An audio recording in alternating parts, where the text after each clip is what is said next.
When did the boss status flip? We'll let the boss answer that one. The new boss. Pretty much whenever we started using SynkedUP itself, made it easier for me and easier to take over. So I started doing all the estimates, all the proposals, invoices, everything like that. And then with that comes talking to the customers, ordering product. Yeah, but there's one key component here. My boss didn't want SynkedUp. At first. So I'm like, we had to jump over the price hoop at first, but then we tried it out and it was okay. This is worth it.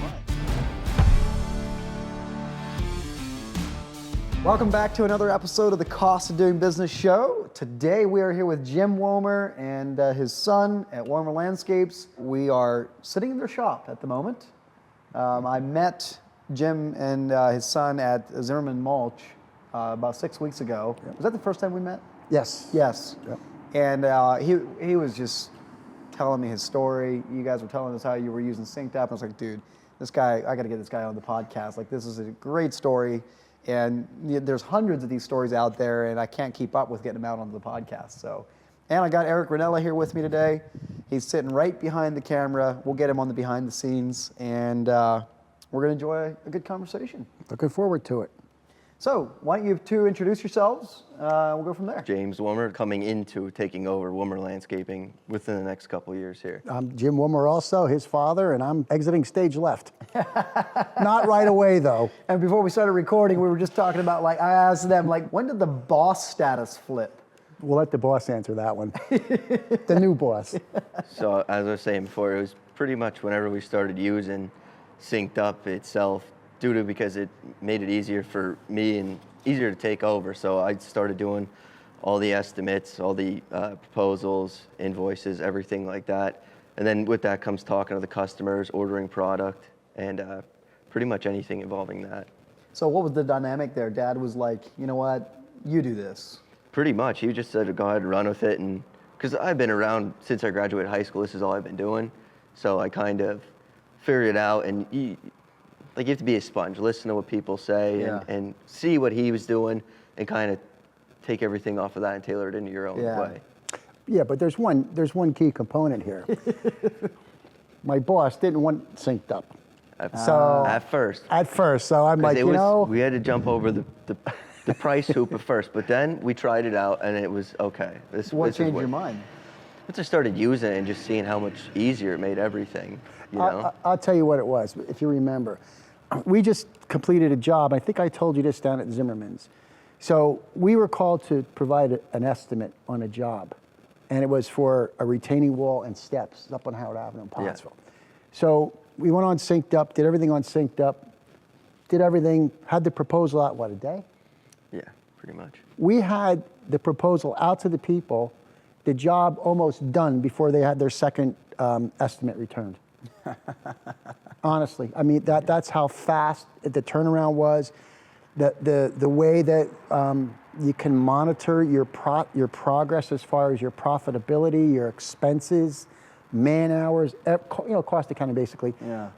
It's at the end of the job, you know exactly right down to the penny what you made and the amount of time, and then from that, knowing that, now you have a history created of your time. Like if it took 3 hours to install 100 feet of wall, whatever, 2 feet tall or whatever, you have all that in a history that's generated. So when you go to provide a bid in the future, like we can go back and look like, hey, we did that in this amount of time, and it just saves so much time. The whole point's getting better every time, every job. We barely use a pencil and paper anymore, to be honest with you. We don't.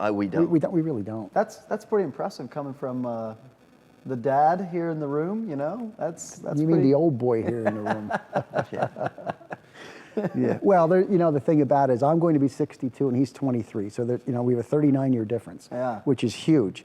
But there's days, we have the oil and water thing going on, but then there's other days where I'll ask him for advice, but he'll ask me for advice, which is kind of, how can I say it? It's kind of weird for me, if you will, because I don't like giving up that power, if you will, or whatever. But in this day and age, I think being open to new ideas and new technology and new methods, you have to be on the cutting edge. And the younger generation, those guys are coming through with it. Yeah. But we have, of course, the old guy like me has a lot of experience, so that's worth its weight in gold too. Yeah. So it's a kind of a trade-off. if you will. Yeah. Can you give everyone's listening a bit of a picture of what your business looks like? What do you do? How many people do you have? What kind of revenue range are you in? That kind of thing. So we solely focus pretty much on hardscaping, excavation, and then our like kind of side thing is we do playgrounds. So my dad and our other guy have been doing playgrounds for 20 years. 25 years. So the local ones will still do them. And then the hardscaping is like our niche thing. So that's what we mostly want to concentrate on because we're geared up for it now. Triaxles, all that type of stuff. And that's what you need to be in this market. Excavators, skillers, you name it. So we're geared up for that. And then the excavation is more of a thing we try and do in the wintertime. But if it's in the summertime, well, then we're going to do it. You know, it's all about how you schedule everything. But we try and do everything excavation more in the wintertime. Keep the guys in the machines, you know, and stuff like that. But we're anywhere between 700,000 and $1 million. Okay. And that, and to be honest with you, we are going to grow that. We're just looking for the 4th and 5th team member at this point, which has been kind of hard. I'm sure all the guys out there know the labor. So you're doing that with 3 guys? Yeah. That's pretty impressive. Well, we put a lot of hours in though too. This is going to sound kind of weird, but our prices are kind of high. We've been doing it so long, we have all the equipment, and I've been around so long, we can get a higher number. I don't think we're necessarily high. I think we know where we need to be. Well, is what it is. We've bid on some other jobs where I see and people hired us and we weren't the lowest bidder. And a lot of times we were the high bidder, but we just get there and do it. And we don't mess around. You get in there, you get out. And we always have a good rapport with the customers. A lot of our customers are repeat customers. As a matter of fact, I've been around so long, we're like working for the 3rd generations of some families already. We worked for the grandparents, the parents, and now the kids. Wow. That's amazing. Well, it makes me feel like an old man. But it's interesting because it's a sense of trust that you've gained from the families. And with that being said, and again, I'm not trying to be a wise guy or whatever, but when it comes time to price, they know they're going to get the quality, what they're paying for. Yeah. And there's some truth to what you're saying, a lot of truth to what you're saying, not some. In regards to, it's not necessarily that you're priced high, it's just that you know what you need to charge. Well, and that's, and it might be high in comparison to others, but they don't know. Well, and the only reason I said that was because there's certain customers, they come out and say, you guys were up here, but you know, we liked this or we liked that, but you know, this guy was whatever, $2,000 lower or whatever. But the other thing is though, like we did all the background stuff. We know like how to use GeoGrid, geotech stuff. We went to the ICPI, NCMA. We did all that stuff. Nobody else around here really did that, and a lot of guys don't know exactly how to do that, and you have to kind of go to these places to figure it out or go online. Okay, tell about NCMA, about the scores. Go ahead, wise guy, listen to this. I got a 98 on mine. He got an 89 on his. So we had the letters of test results, right? So I opened it up and I'm being a wise guy. Look, I got a 98. I'm looking, oh wow, that's him. I looked at the middle initial, that was it. I got an 89. Of course, I was the first one done because I thought I knew everything. Duh, you know. That is funny. So to this day, I'm getting the salt in the wound with that one from him. Like when there's an argument on the job site, it's like, listen up, Dad. You didn't do the GeoGrid one. Yeah, okay, whatever. So, but what you're saying though about the whole thing is, this is where we get so tripped up. It's not the cheapest price that wins every job. No. In fact, that can almost hurt you. It kind of comes back to, well, who are you working for? Who is your clientele? Because there is a clientele that will always go for the cheapest. There is a clientele that will be like, hang on a sec. I'm more concerned about getting a quality job that matches my vision than saving a buck.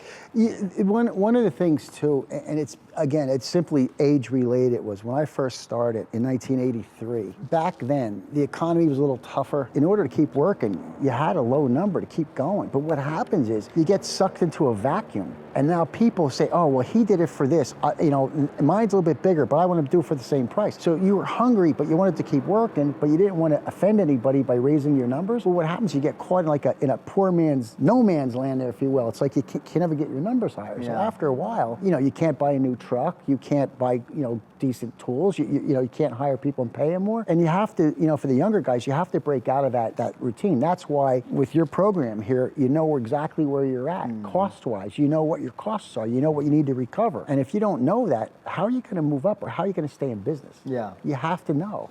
Well, if you don't know that, your first indication is going to be cash flow. Oh, definitely. And by that time, it's a little too late. Well, and then, or what a lot of guys will do, they'll go to the bank and get a line of credit, and the next thing you know, the line of credit's maxed.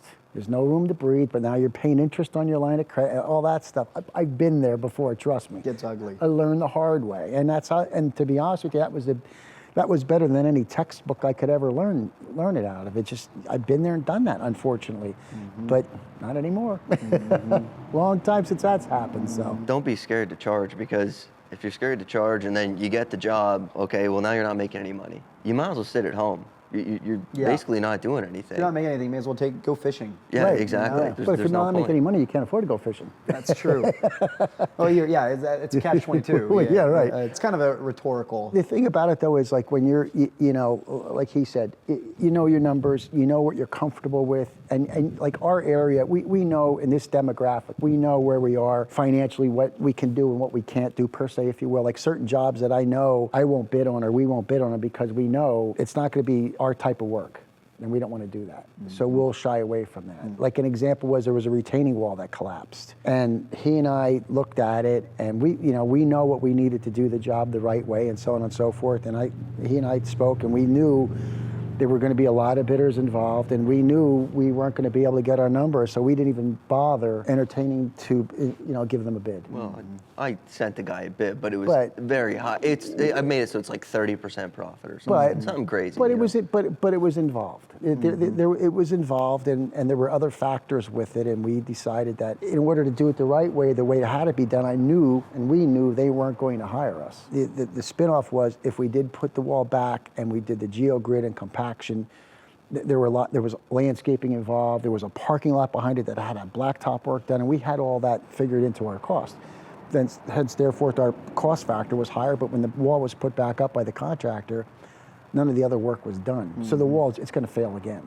Is what it boils down to. So, and I tried to explain this to the people involved, and again, the bottom line was the bottom line. The number was the number, and that was it. Yeah. I like to ask the specific questions on the podcast to kind of try to bubble things to the surface that are helpful to other people. And one of those is, what is the most difficult challenge that you've overcome in your business? For me, so it wasn't like kind of just getting over the hump of trying to figure stuff out, getting into the business side more of it, like getting into QuickBooks, and then you have to take a step somewhere to get involved. When it comes to like doing work itself, I really haven't had any yet. I've only been doing it for going on 5 years now. Coming into your dad's business and all that, what was the most difficult part of blossoming into the role that you're in now? Making it my own, I guess you could say. It's kind of taking it and trying to spin it the way I want to do it. When they just started, there was that dump truck right behind you.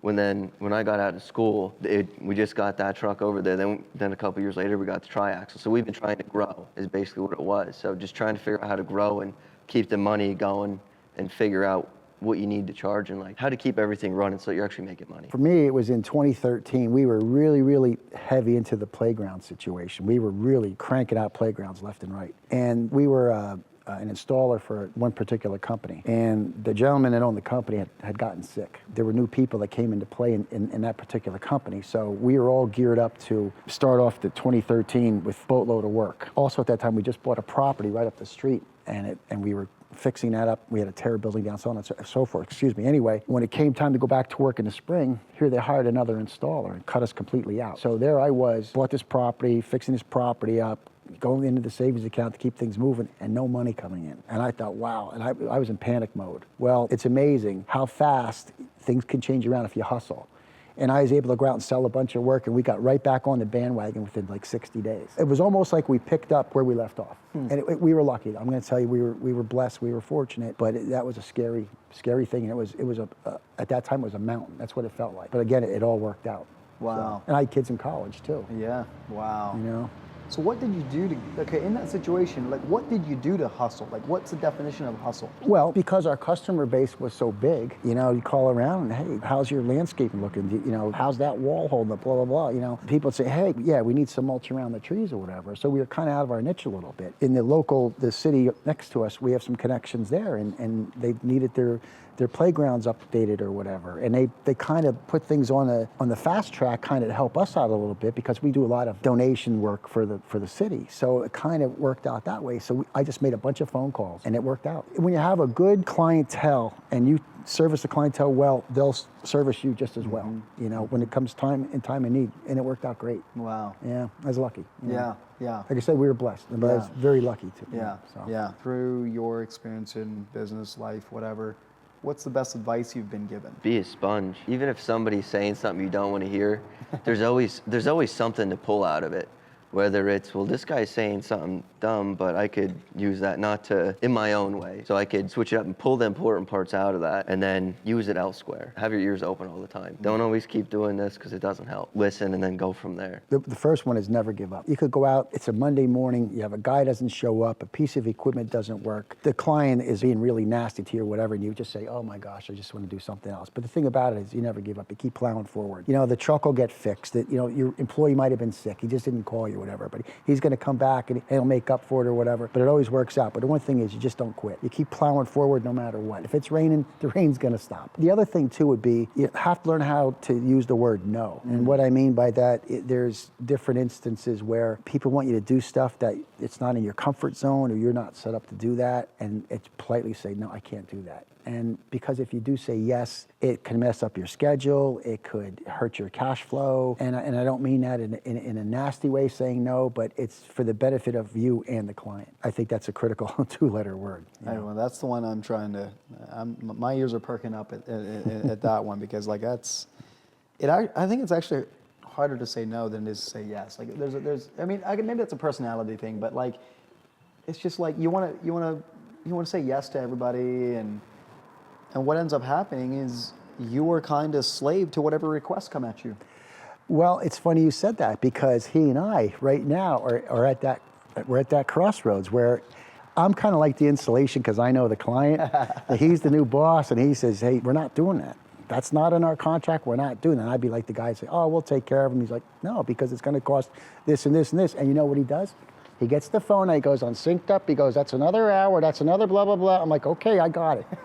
Yeah, honestly, that's what he does, honestly. And the grocery store example is what I call it. Say you go buy a pack of buns at the grocery store. You don't like just pull another bun out of a pack and put it in yours and not pay for it. You get a burger. You're going to pay for bacon on it too. So if somebody asks you, you're doing the main job, and they say, well, can you do this? You have to charge for it. You have to be on top of everything. Yeah, we need another 3 feet of wall. Can you add that on there? Well, not for free. It doesn't work like that. You know, that's the grocery store right there, you know? And it sounds kind of harsh, but at the same token, it's...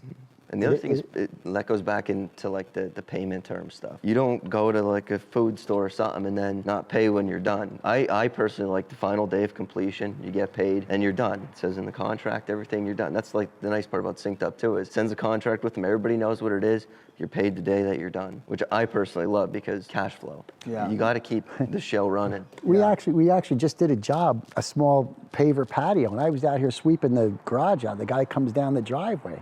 Here's your 10% deposit. I'm looking at him like, oh, wow. He came to me, I'm like, okay.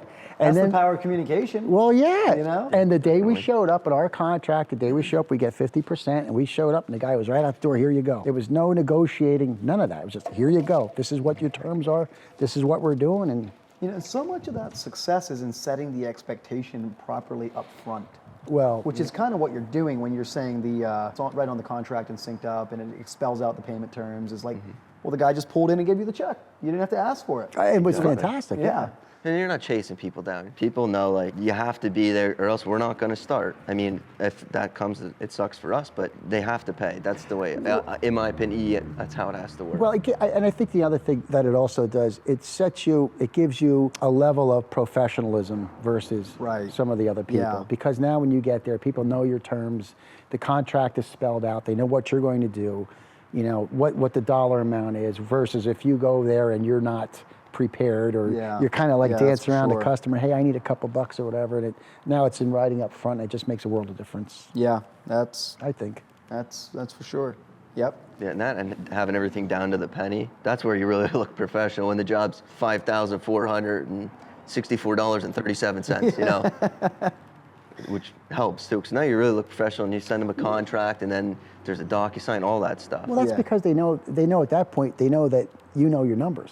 Right. You know, if you don't just pull out a number like that out of your head. No. Yeah, I mean, you can round off the number if you want you up to whatever, but we just, if it's 31 cents, put it on. It's not that you're looking for 31 cents. It's to let them know that you're well aware what the costs are. You're well aware that you've estimated it's right down to the penny. Yep. That type of thing. So they know they're not spending more than what they have to. Yep. At least that's the way I look at it. Maybe that's the wrong way, but I think in our case, I think it's the right way, but, you know. Yeah. Other guys out there may think, like, man, these guys are crazy, but at the same token, you know, I just think people understand the value of of the dollar at that point. They know, again, back down to 31 cents or 67 cents or whatever. These guys did their homework. What that also does is like when you ask for money off, it's like, these guys did their homework. We just had it happen this week. It's he's like, sorry. Like people ask for a cash break. Say no, I'm not taking that because that's all I'm losing profit. What's our cash discount? Mine's none, because the cash, that's my profit. No. It all goes to the same place. It goes in the bank. So we're legit. We're the IRS. If they're out there, you can audit me any day of the week, and every penny's accounted for. Trust me, because everything gets deposited. You know? Because we're an S corporation, and we draw our salaries every week, and so on and so forth. Everything's above water. There's no cheating, and How many years have you been in business now? You said, I think you said already, but 41. So if you go back, how old were you back when you started getting into this? If I told you the real truth, I actually started doing this when I was 12 in 1974. And when did you view yourself as a real business? 1979. Okay, so you were kind of playing or doing side work for a couple years, and then... Well, in 1974, I wanted a pellet gun, and my grandfather wanted his grass cut and his ivy trimmed. I needed $12.72 because I had a paper route, and I needed $12.72 more to buy this pellet gun. I trimmed the ivy, cut the grass. My grandfather wrote me a check for $12.72. I never saw a check before. I didn't know what it was. So, and I said to my mom and dad, your grandfather paid you. Got my pellet gun. Fast forward a couple years later, cut grass as a paper boy and all that, kept going. Next thing you know, you're trimming shrubs. Next thing you know, you're mulching. Next thing you know, I get an old 1968 pickup truck and started. And then I graduated from high school. I went into the Air Force for 4 years. And while I was in the Air Force, I'd come home on leave, take care of my customers. And then when I had gotten out of the Air Force, I went to Williamsport Area Community College, which is now Penn College of Science and Technology. That's where I learned nursery management. But the whole time I went to college, I kept my business going. Officially, Womer Landscaping started in March of '83 when I had just got out of the Air Force. I got out of Williamsport in '85, and then we incorporated in '92. We've been incorporated ever since. Wow. I was born in '91, to give you a little context. That's okay. That's okay. And what I mean is just like, okay, so here's what I want to pick your brain on. Go back to that moment in 1983 when you did all the official stuff. I'm assuming you kind of felt like, okay, we're the real deal. Like, we're legitimate, blah, blah, blah, blah. I was scared. Oh, you were? Oh. So if you go, knowing what you know now, if you go back to that day, in that year when you did that, if you could talk to that guy right now, what is something you would tell him? Don't be afraid, number one. Number two, I would have been a lot more organized, a lot more. Back then, it was like, hey, Mrs. Smith needs a load of mulch. Okay, I'll get to her, but when? You didn't know when you were gonna get to her, but she needed that load of mulch. But at the time, you didn't have the $30 in your pocket to buy that load of mulch, so you had to go and scramble to get $30. So there was no organization. I wasn't organized. Organization is key. Setting a schedule, knowing your finances. I didn't have any of that. I wasn't trained in that. And as business... But you knew how to do the work. Oh, gosh, yeah. Well, I had a pickup truck. I didn't even have a dump truck. We would cut down trees or whatever, throw the limbs in the trees, and at the same time do the edging around the trees and throw the dirt on top of the limbs so they wouldn't blow off the truck when you're going to the dump. So when you went to the dump, you had to pull everything off by hand. And it'd take you like an hour to unload the truck. I've done that. Oh, yeah. What a pain. And then finally you get smart and you get a rope or whatever, you tie the branches on around a tree, pull out. Yeah.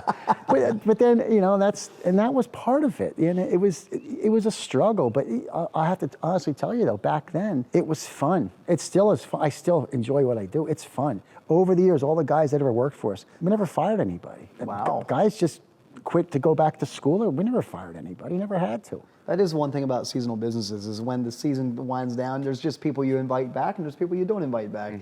Yeah, I mean, to be honest with you, I think everybody, probably over the last 40-some years, we probably had, 75 or 80 different guys. And I can honestly say, there's one guy, just one guy that not to be negative, he's not a bad guy. At that point in time, it just didn't work. And I did invite him back, but he didn't want to come back. I'm like, okay, whatever. But everybody else, I had guys here for like multiple, I had a couple of guys here for like 7, 8 years through high school and college, which was kind of cool because you had a team developing. And unfortunately at that time, I just couldn't afford to keep them on, but they were going back to college anyway, but I didn't have that kind of money to keep them on. But eventually as we grew, we were able to, pay guys more money. We were able to retain more guys. And I had guys with me 35 years. So what is one thing you would tell that guy to do differently? The organizational thing, I would say that's something you should start doing. Like, what's the one thing you would tell him to stop doing? Procrastinating, call people back. A big problem I hear in the industry is I called and I don't get a phone call. We could pick up, if we were still doing mulching and grass cutting and all that, I could make a living out of non-returned phone calls from people. And it's so unprofessional. It is, right. It gives us a bad name. Yeah, stop letting yourself be unprofessional. You know, the days of the cut-off T-shirts and all that stuff, and, you know, wear something decent, like something with your name, whatever. So look a little bit more professional. Maybe, you know, that type of thing. And be personable and communicate. So you're 5 years in now, right? Yeah. So if you could go back to the first day you started working with your dad, what would you do differently? Probably try and get involved in the estimating side a little bit more off the bat. As you know, it's like how kids go to college, they don't know what they want to do. Yeah. You don't really figure out how you want to do things until you get to a certain point. Yeah. So probably about a year in, got a little bit more involved. But like, I graduated, went to CDL school, and then I started with him. So there's a little bit of time gap in there, but yeah, probably getting more involved in the estimating side. So did you know from the get-go that you were wanting to come in and take the business over, that kind of thing? Yeah, pretty much right out of high school. He's been around since he's 5. Sure. The patio over there, it was a summer day, and I was there with 2 of my friends, and the skid loader started to move. And I thought I was losing my mind. And the skid loader's going that way. I'm like, what the heck's going on? I walked over, it's him. He's in the skid loader. He was so little, he was standing up working controls. And we had dump trucks over there. I said, and he thought I was going to yell at him. I said, I'm not going to yell at you. So I said, just go forward. So he went forward. I said, okay. It was right over here. And I said, figure it out. I went back over with my friends. He's there. I hear the bang and the clang and the spinning. But that's how he learned. I had him on a job at 8 years old, on a playground job. We were down in Mechanicsburg, Pennsylvania. He was hauling mulch with the skid loader on a Saturday. He must have hauled, I don't know, 100 yards of mulch, put it in place perfectly. Wow. I paid him, though, too, just so you know. Nice. So something that I'm really curious about is, if you're saying, I wish I'd have gotten the estimating sooner, that kind of thing, how was your dad estimating at the time when you started taking an interest in that? Like, hey, I want to teach me this. I want to figure this out. It was all just typing an proposal up on the computer. And Like I think Word? it was more like just paper and pencil pretty much. I had Charles Vanderkoy, you know, overhead recovery, the whole 9 yards. So they actually were here about 1987. Charles Vanderkoy himself was here? He had, Chris Palmero, I think was his name, if I recall correctly. They were here, we went over all that. Huh. I did speak to Charles, actually, back in the day. And he's kind of the grandfather of the Moore's system. And unfortunately, he's passed on. Yeah. But I had his way of doing things, and that really changed everything, you know, because like you'd get your materials, all your cost plus tax, 10% overhead, 10% profit, your subs would be, you know, whatever, your labor would be whatever, and I was doing it that way. But it got antiquated because I didn't have it computerized. So I didn't have... So you were literally doing that pen and paper?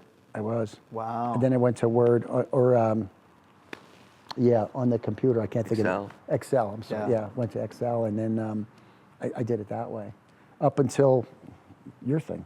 So when you were starting to take an interest in estimating, like, was there a moment where you were like, Dad, how long would it take you to do this? Or like, how would you figure this? And he's just like, bam, pulls a number out of his head. You're like, well, how did you get that?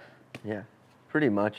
And that's kind of the point that I got to now, but now you can really get your finger put on something and kind of know. It's like, okay, well, patio, wall, whatever, okay, that's probably $17,000, $18,000 or whatever, you know. But you still have to do the math and make sure everything's on and whatnot. Yeah.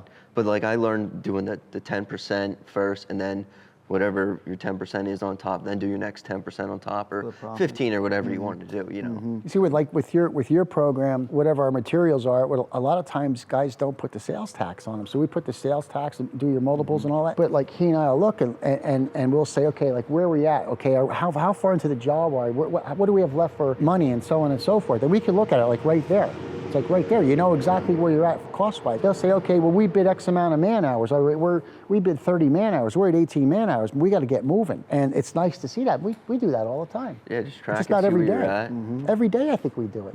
Sometimes a couple of times a day. The job that we're on right now, he was telling me yesterday, you got to pick it up. We're Gotta get moving. He did. It's exactly what he told me. I'm like, okay, boss. But then last night we got home and we're looking at the numbers and I'm like, wow, you're right. We're getting close. And I think people fail to understand the impact of running over on labor. Oh, it's huge. Like, because it's not, you don't get a receipt for it. You know what I'm saying? It's huge.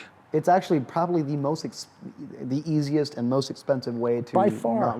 not make money. If you don't have your labor numbers right, forget it. Labor is what's going to kill you. Here's an example. If you want to load a skid loader on a trailer, okay, hook the trailer up to the dump truck, load the skid loader on, chain it down, and then boogie. Well, that's not free. If I'm paying James or my other guy, that's all on time. You know, that costs me money. I'm not going to let that go. That's got to be billable time. A lot of guys don't bill for that. Well, how are you going to recoup that time lost? You're not. That's unbillable time. I don't know. I think you have to bill for that. Yeah, well, You have somebody's to. going to pay for it. Well, yeah, I'm not paying for it. Yeah, You know what I exactly. mean? Yeah, exactly. You have I'll send to. you the bill. If you were talking to somebody else, Jim, about, okay, you are a person that's coming over to take over estimating and sales, and you're kind of reverse engineering the years of experience that are in the other guy's head. Yeah. What would you say is what for tips would you give that person? Probably just kind of do more math, kind of figure out, break stuff down, and kind of just figure out more so where you're at. You mean like with the new system or like the old ways of doing it? Whatever you would tell someone that's doing the same thing you just did, starting today, not knowing what you know now. Well, if they're in the same industry as us, I'd say get your software. And that's no BS, not blowing smoke up anybody's, but you know what I mean? But it really saves time. It makes so much more sense. You know where you're at. It's just the way to go. And like I was saying to him earlier, I said, like, we just did a job recently and was on the job talking to the guy, punching all of his information on my phone. Before we were done talking, the guy had his number done. Yeah. I sent it to him that afternoon. That's awesome. And that's like in our previous comment. And again, we're getting a proposal or an estimate, whatever, generated and getting these contracts signed before these people are receiving other estimates. That is huge. It's gigantic. I think personally, that carries more weight in closing deals than being 10% cheaper than the next guy. Absolutely. Definitely. Absolutely. Well, you know, the other thing about that too is when you get your proposals out that quickly and the people sign up, your schedule is set way in advance. Yeah. And then the other side of that is now that you know what your schedule is, when people call you to provide an estimate and you could tell them legitimately. Set expectations. Yeah, it's, hey, we're out till August. Yeah. And that does two things. That tells the people that, okay, we have to wait. But the other thing it tells them is that you're professional and you know that you're scheduled out that far, but they know that if you're got your act scheduled together. that you're doing a good job. Yeah. Exactly. Yeah, And that's 100%. exactly what happens. Yep.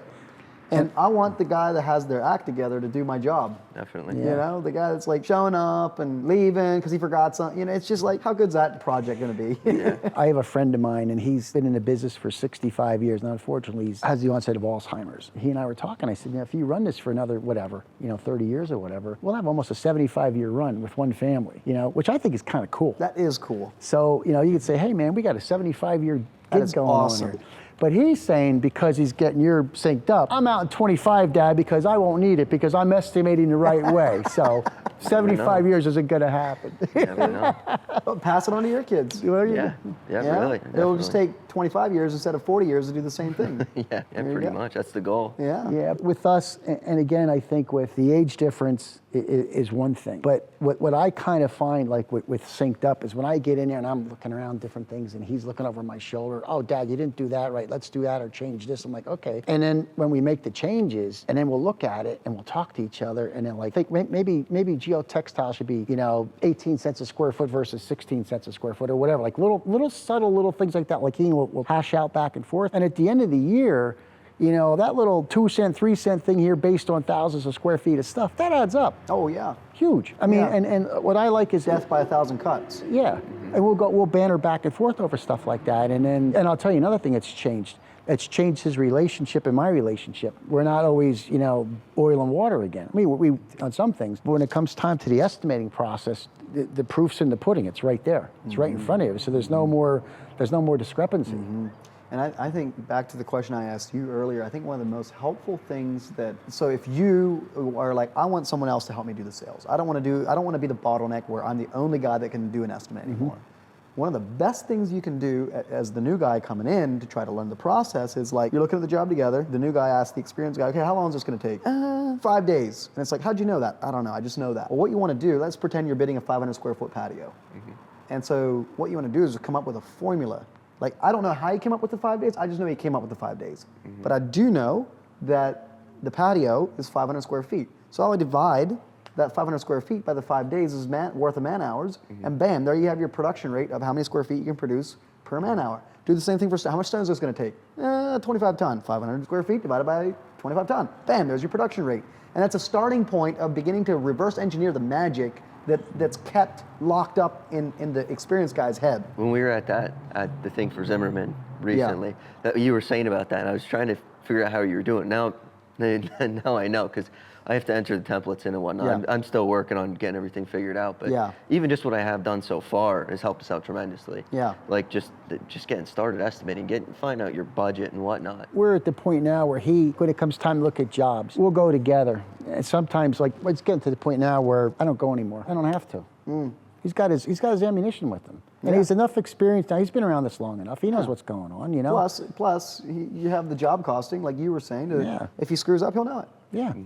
Well, and it all goes back to the software, obviously, and it goes back to, you know, the experience and everything else, and you know, the type of equipment, which is huge. Like, I was against the triaxle.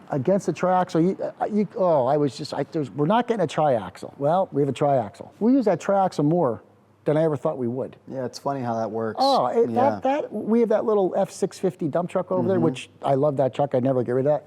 But this thing here saves so much time with demolition work, with stone hauling. Now, I used to get all the stone delivered, but sometimes I can't wait for the deliveries, so we get it ourselves. Or even excavation. Or hauling dirt out. With hardscaping, when you're doing. I know, man. Like when we did the same leap at Tusk Landscaping, it made a huge difference. Oh, definitely. But it's not a one-size-fits-all thing. It's not like everybody should go out there and get a triaxle. No. It's a little bit more like, what is killing your efficiency? And when you can answer that question, then you solve that problem. Yeah. And that might be a dump truck for you. It might be an excavator for somebody else. It might be, you know, it's not the same thing for everybody. Our next thing is an Encon. There We're we going to get go. an Encon. Yeah. It's a tail rotator. I ran them before, and you can't beat it. It cuts the labor down. Like, I don't care what anybody says. They say, oh, hard and hardscape. No, how about not? Let's do it the most efficient way possible, save your back. Like, I want to throw our wheelbarrows out. I don't want to use a wheelbarrow. We don't use them. There's no point. There's 2 inches of They're like an dust. ornament in the job trailer. Yeah. They make the equipment now for a reason. Bid accordingly so you can afford these things to make your life easier, make you more productive so you make more money so you could keep doing whatever you want to do. It gets the engine going. Exactly. Well, 2 years ago, when we were on the equipment thing, you know, again, oil and water banging heads. We have, what do we have, an E32 and a 590 Bobcat. He says, Dad, I'm going to get an E50. Why? Bigger, needs, you know, like whatever. So we went and got an E50. Now I'm like, well, we should have a bigger one. And then we bought a T76. So we have two excavators and 2 skid loaders. I'll be honest with you, like we have a 32 in a job right now, and we were pulling a stump out today. I was like, man, I wish that 50 was here because we would have plucked it right out. So he and I were, again, oil and water. And then between the E50 and the 76 and the triaxle, our efficiency has increased, I don't even know how many percent. What would be your guess? Over 50. It's got to be. That's amazing. You think about it, a single axle can only do a third of what a triaxle can do if it's under 26,000 GPW. Yeah. Anymore, that truck's running a ridiculous amount. Before we were doing this, I just ran like 3 loads of stone this morning. And we have a power tilt bucket on our 50. So when you go to grade, I mean, you could just grade. You don't even need a guy with a rake anymore if you're good on it. You know, you can get that thing. You can cut anything. You can cut trenches. He won't let me on it. So he's pretty good. Oh, you can't see him. Like, okay, so how does this work? So he's on the machine. I'm out there raking. I guess I taught him too well, didn't I? That's awesome. Or I'm done. His goal is to not make you rake. He'll get that. Exactly. Good. Yeah. Tell me when. Trimble, Encon, no guys down the hole. We're good. Yeah, we want to There get you go, Trimble. Yeah, we want to put a Trimble on. Speaking of which, you should come out to the Contractor Summit. Are you guys coming to the Contractor Summit? We're going to be doing a shop tour for Jeremy Swihart. He has that Trimble set up. What's his name, Jerry? From J Squared Outdoor. They have all that cool stuff. So our Contractor Summit this year in October is going to be out there. We're going to be spotlighting his business. Okay. Touring his business. Where's his business? Dayton, Ohio. Oh, we should go out there. Yeah. October 3rd and 4th. Yeah, I see his Instagrams. Yeah, he's amazing. Yeah. If you Google just SynkedUP Contractor Summit, you can find the tickets. And That's only a hop, skip, and a jump away. He went to Arkansas for that triaxle. Did he? Yeah, he and my Wow. wife. Wow. Wow. And they came back with still loving one another. Still my mother, yeah. Long trip. That's funny. Well, one thing I wanted to ask you, because I know we talked about this, is when you first saw SynkedUP, you're like, $400 a month, that's ridiculous. You know, how do you view it now? What happened? For me, it's just worth every penny. It saves me more time. You know, like the old way of doing estimates, say it takes an hour, 2 hours inside the office. I'm doing it in 10 minutes. Take whatever your man-hour cost is and put that in the office now. Okay, say you bid, 5 jobs a month or whatever, at 2 hours a piece, 10 hours, say your labor rate's $850 a month, versus when I could do it in an hour, which is $85. Look, the difference right there. Well, you know what I mean? The first thing is, he didn't want it. You thought it was too expensive? At first, but once we started doing the budgeting and stuff, I think that's the key seller for you guys. When you get to help people figure out their budget, that's step one. Then it's estimating second. The budget is the big thing. The budget is guys are gonna know right off the bat, like, wow, are we really do I need that, are we that far off? That's the thing. When he and I first talked, because he's more the technology guy, and I said to him, we gotta get this. And then, we're looking at it, and then he's, nope, that's too much money. Not that I said no, I was unsure at the time. He said no. Unsure. No, he said It's no. okay. He said no. Well, obviously, what changed your mind is after you said you were already messing with the budget and all that. So you obviously had already signed up. What got you to the point where you were like, okay, cool, let's try it? Pretty much just got to figure something out at some point. Because like you said, like a lot of guys in the industry are only making, 3 to 5% profit. Yeah. And when you work this hard and you're only making that amount of money, what's the point? Yeah. So figure out what you got to make and what you want to make. Like I want that 15 to 20% profit at the end of the year. I mean, it means a lot. And then your next year in your budget, you can throw new stuff. What tends to happen in a lot of businesses is the profit is the elastic thing. You're right. It goes from 0 to 20 to 0 to 20. Yep. What you want to happen is your profit is stable. It's set. And what is elastic is your overhead. Like your overhead can expand and contract based on what you're doing, how efficient you are, all of that. The thing there too is you had on your program, now correct me if I'm wrong here because it's been a couple months now, I think you had a free budget tool. Yeah. That's what we started with. Really? That's what I showed that's him. what I was saying on the, So that's what you were talking about. Yeah. Dude. We had the free budget tool. I said, and I'll tell you what, for the people out there, if you didn't do it, do it. Just try it out. But the free budget tool, and I started punching the numbers in, I was close, don't get me wrong, I've been doing this a long time. But when you start honing things in, more specifically, if you will, it really opens your eyes up. And if there's guys out there that don't know their numbers, they're gonna learn their numbers very, very quickly. Once they use that budget tool, they're gonna know where their numbers And that's should free. be. Exactly. But I still, if you ask me, I'm going for the whole hit. It's worth it. Every single penny. Yeah. It really is. And that's like the people, if they want to grow their business now in this industry, you got to spend the money. Yeah. And this is, I think, before you go out and buy a new excavator or whatever, get this first and see where you're at. Then you can base everything off of that. Because now you will be charging the right amount of money. So you can go out and be confident by making that purchase and knowing. And know when you can buy that equipment. Exactly. Because what's more expensive, the price of the equipment or the tool, or the inefficiency or the mistakes that are made without it? Another thing too is, like, you have a really good support system. With SynkedUP, like, he got stuck. What were we stuck on? We were stuck on I was trying to figure out how to change a final price. And it was very simple. I just was looking at the wrong spot. But you guys get back in sometimes it's within 5 minutes, sometimes within 15, but that's a really good time span. It's quick. I mean, and then if I need to make a phone call, like Kyle's the guy that I always talk to. Say, hey Kyle, can I give you a phone call? And give me a phone call. He's like, yep. 10 minutes. I said, all right, works for me. And awesome. If somebody's new to it and they're not computer savvy or whatever, you got it. You could get everybody through it. At first, I think people might seem a little intimidated, but it's like anything else. Once you get in there and feel around a little bit, I think within a day, 2, 3 days, you're comfortable with it. Yeah. You get in there and you have the support system. So if you can't figure something out, you make a phone call. Hey, do this, do that, no problem. And then you learn, and it's really not hard. No, it's not. But you fear what you don't know. Well, yeah. As soon as you get to be a little familiar with it, it's like, the fear melts away. Yeah. Or the overwhelmedness, or whatever you want to call it. And you have to start somewhere, though. Yeah. You can't. Don't go into it expecting, I'm going to know everything the first day. You got to learn it. Yeah. Like, figure it out. Yeah. So it's like if you ever did SketchUp or whatever, it's like the same thing, but SketchUp takes a lot more time to learn. Like, I learned SketchUp, I have over 100 hours into it, and then I'm decent, but like, this is really easy. I love to hear that. But back to your budget tool, and I think the most important thing with the budget tool is, there's some guys that don't know what a profit and loss statement are and stuff like that. Even though you call it a budget tool, I think you should call it a life-saving tool. Honestly, because there's guys out there, we've talked, Yeah, you have a point, because budget is like, that's not me, I'm no accountant, It's like, we should come up with a better name for it, to be like cost calculator, I don't know, no, profit keep protector. it budgeting. Like, if you ever saw like, what's his name, Dave Ramsey or whatever. Yeah. Okay, hey, start with your budget. And to be honest with you, a lot of the guys in the green industry are landscapers first and businessmen second. Oh, 100%. And it has to be reversed. We have to reverse. In our industry, we have to be professional businessmen, just like engineers or accountants. We're not gardeners, we're not weed pullers, we're not grass cutters, okay? We're horticulturalists or whatever, but we have to get this reversed. We have to get on the professional side and be addressed as such, so we can charge as such and be respected a lot more in the industry. That's just my opinion, because again, I've been around for a long time. Maybe the older guys out there agree with me, maybe they don't. But personally, I think we need to be up here. Not down here, but we need to be up here. And that transition has to happen in our own mindset. Well, you're the start of it. Well, I with appreciate this. that. Well, I'm just saying, because if you, basically what your program is a college program that's cheap. Yeah, college course. I mean, I think it's better, but definitely.